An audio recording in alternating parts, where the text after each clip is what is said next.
du ravivage de la flamme sous l'Arc de Triomphe, flamme de la nation, va débuter par la mise en place du drapeau de la flamme. Nous vous rappelons que cette cérémonie a lieu tous les soirs depuis le 11 novembre 1923.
Avant de commencer le ravivage de cette flamme qui brille depuis plus d'un siècle, rappelons la signification de cette cérémonie.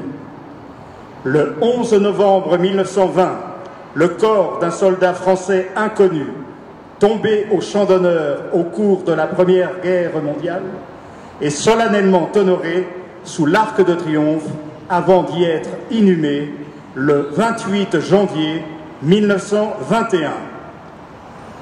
2 années plus tard, afin que soit perpétué le souvenir de ce soldat et rappelé la valeur de son sacrifice, il est décidé qu'une flamme brillerait en permanence au-dessus de sa tombe et l'envelopperait ainsi, de jour comme de nuit, d'une immortelle solennité.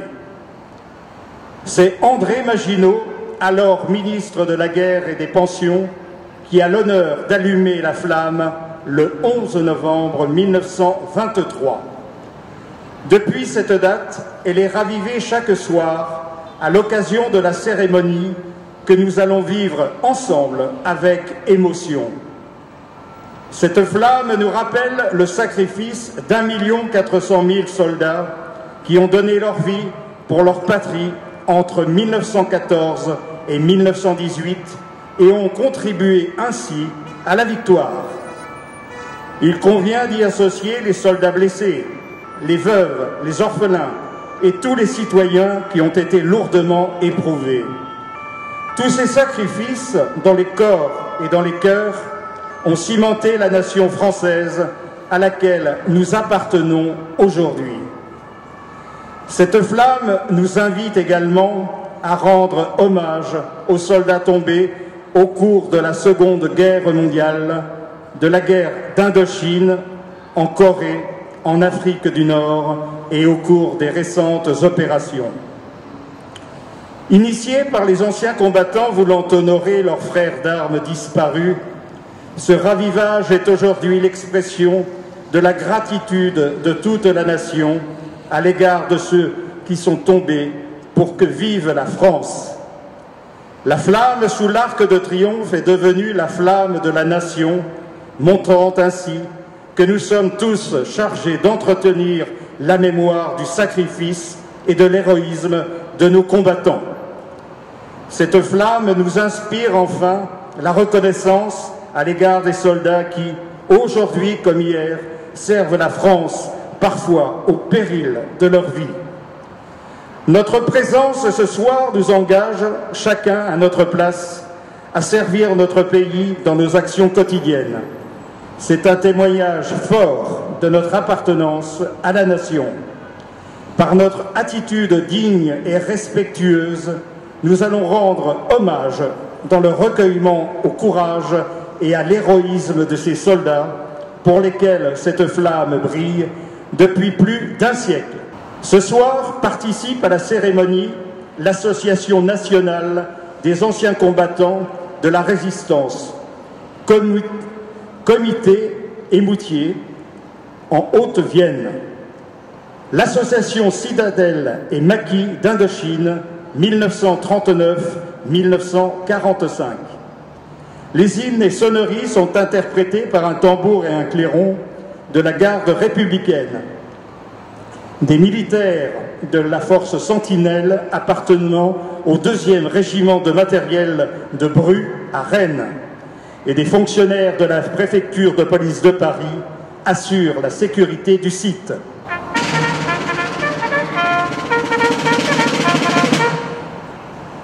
Gerbe déposée par le président national de l'association Citadelle et Maquis d'Indochine, accompagné par le général commandant en second la région de gendarmerie d'Île-de-France et la gendarmerie pour la zone de défense et de sécurité de Paris.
Aux morts.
Hymne aux soldats inconnus.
Mesdames, Messieurs, la cérémonie du ravivage de la flamme sous l'arc de triomphe, flamme de la nation, est à présent terminée. Nous vous remercions pour votre présence et votre participation et nous vous invitons à bien vouloir quitter la dalle sacrée.